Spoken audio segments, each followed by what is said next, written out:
So I've tried to make this video several times to try and state what's going on, and it's been a long time now. I think what I'm about to explain to you happened in October, just after I put a few videos out. Um, but no other easy way to state it is I blew the motor on the Subaru. Um, yeah, yeah, it's sitting over here. So there she sits in pieces. So, like I said, nothing too crazy happened. It's just blew. I was only running about 26 pounds of boost when it happened, so it wasn't that like I was over boosting too much. But it is a cylinder wall and is prone to cracking, and it could have got really hot.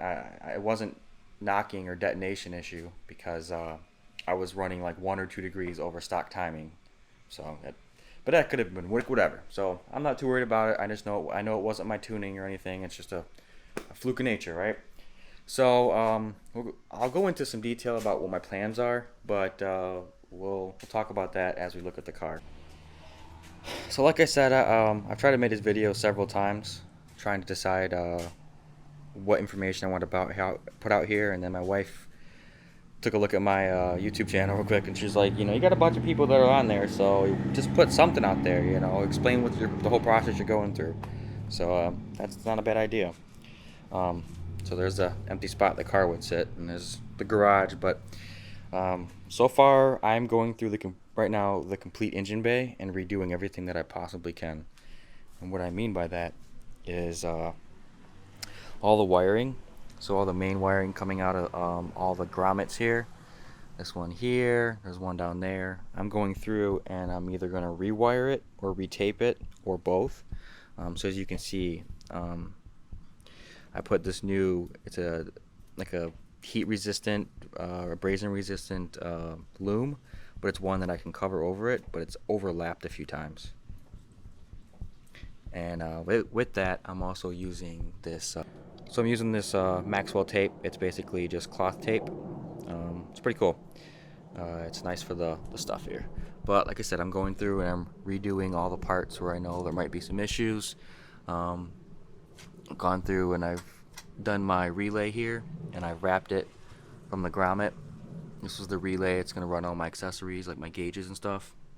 So plus I've gone through and just cleaned up the walls. There's going to be some scruff dents and things like that. But I'm trying to clean as much as I can down here.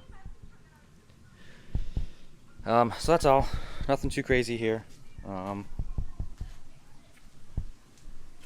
we go over to the car itself, it's going to be another gigantic mess. There's some wires up there. Again, it's nothing too crazy. Most of you guys will understand it. I'm just trying to organize all the wiring, redo it, retape it, use proper tape, proper loom to make sure everything is organized. These are all my gauge wires. I think I'm going to swap out those cheaper Pro Sports and put some actual proper gauges in here. Not that these were bad or anything, but if I'm going to run what I'm going to run, I want to make sure everything's being given to me with the right information. Run the new wires for the two AEM gauges, the boost and the wideband there. Link ECU is still here. I'll be going with that. Specifically at this moment, what I'm trying to look myself into, if you guys remember this, I think it's the last video I put out or so. This is the CAN Lambda from Link. I'm trying to learn how to set up a bus system. So that's what I'm doing at this specific moment. Parts stored here, all here. The wiring harness I took out and I completely redid that. I replaced all the different connectors. I know there's some connectors here that got cracked and were broken and stuff. I went through and replaced all these on the actual wiring harness. So that's where I've been with that part. Let's walk you over here real quick. Heads are still sitting here. Not sure what I'm gonna do. Let me see if I can get you guys a little sneak peek at that little crack right there. Yeah, you can kind of see it from the top right here. And I whistled when I talked. So That crack came down about right here, so not too far, but it was enough. You can see the difference in the pistons. I've sold about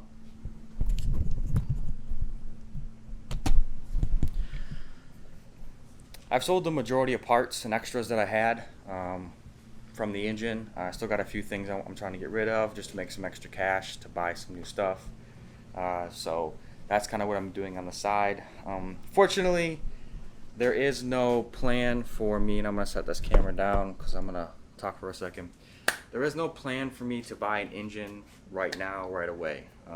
I do have a family. I do have a child, a daughter, 7-year-old, and I got a house to take care of. So although I can go buy it, I want to make sure that I am ready to actually buy it. And I want to do it the proper way. I know if I just start buying things, I might buy the wrong stuff. I might jump on things that I don't need or don't want without doing the research.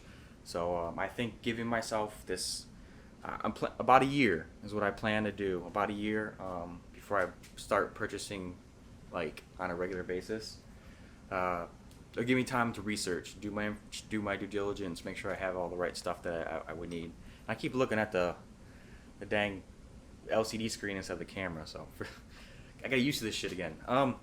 So what have I been doing in the meantime? I bought 2 motorcycles. I bought a 2021 Yamaha MT-03 and a 2017 Yamaha FZ09. Sorry. If for those of you that know what those are, one's basically a starter, slower bike. The other one is a 3-cylinder, 900cc, 115 horsepower bike. It's a lot for me. I'm still learning, but I enjoy it, and I have a group of guys that I ride with. So that's kind of what I spent my money on instead of the Subaru to hold me over. So that kind of worked out best. I wanted to try both worlds. I never really thought I was going to be a motorcycle guy, but I've been enjoying it. So as far as what I'm going to do with the motor, the plan here is I have 2 options. The main option that I've been considering the most is to get the 700 block from IAG, the long block. That's the heads and the short block. It's rated for 700 brake horsepower. And depending on what their deals be, I might get the 900 just to have the extra, just to overbuild basically for the engine. So those are my first go-to options. But then I've been thinking and doing a lot of reading and trying to figure out what do I actually really need. I would like to shoot for 600 horsepower. Now I understand horsepower is not really a great thing to shoot for because everything's different, temperatures, areas, elevations, dynos are different, so that number is kind of subjective. People try to use trap time and stuff, at drag racing to shoot for what you want. Not saying I'll be disappointed if I never get to 600, but that's the goal I'm shooting for. So at least I know to buy parts that are rated for that. I guess that's what I want to say. I want to have parts that are rated for 600 horsepower. That in mind, my daily driving for it, not really daily driving, but for what I want, 500 horsepower is plenty for me to run around and have a 600 horsepower when I need it, go to the track or whatever the case may be for that. So because of that, a lot of reading I've been doing states you just need a very well built short block and a somewhat built head.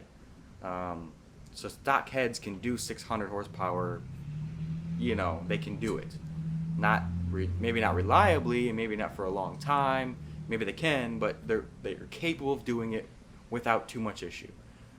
Now if you just spend a little extra money, a couple $100, $500-$600, and upgrade a few parts, then those stock heads are actually pretty reliable at 600 horsepower. But when you're spending this much money and time and effort, you kind of think like, how far should you go? What's the benefit of this versus that? I should do the port and polish. What's that going to get me? An extra 15 horsepower? Is that going to flow better? From what I understand, you can just throw more boost at it anyway, to make up for that flow issue.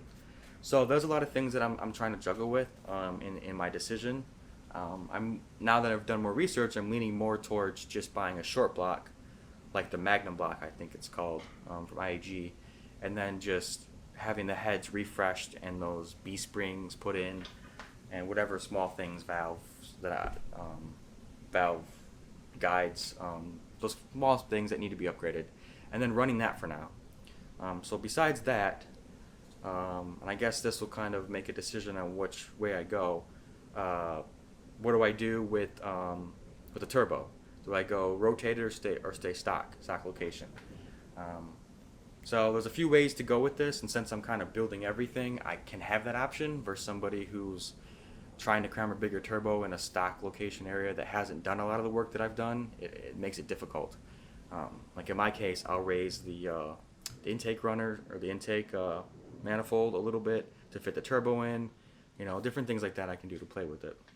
So, I mean, rotated sounds great, but that adds a big cost. A bigger turbo technically, plus ETS's kit's like $4,500. That's a big amount difference versus a $1,500 FP green or FP black turbo.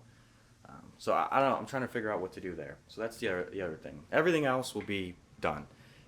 Big injectors, radium dual pumper, all those kind of things to have supporting mods. I will switch the car completely over to a top feed setup. It won't be a conversion setup. Yeah, I mean that's something we'll talk about as I do more to the car. So I just wanted to give this introduction and state that I want to put some more videos out about me doing actual behind the scenes stuff to the car.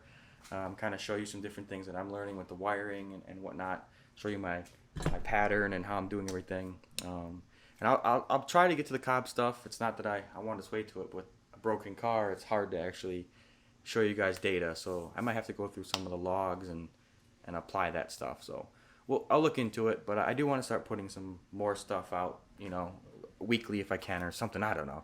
We'll see. We'll see how times go. So if you guys have any questions or any information, you guys, everybody has more information to offer each other. So based on what I said about what my plans are for the engine, if somebody has some better opinions, I'd love to hear it. Like I said, I'm still learning the whole process. So just throw me a message and we'll talk about it. So I'll see you guys next time. Take care.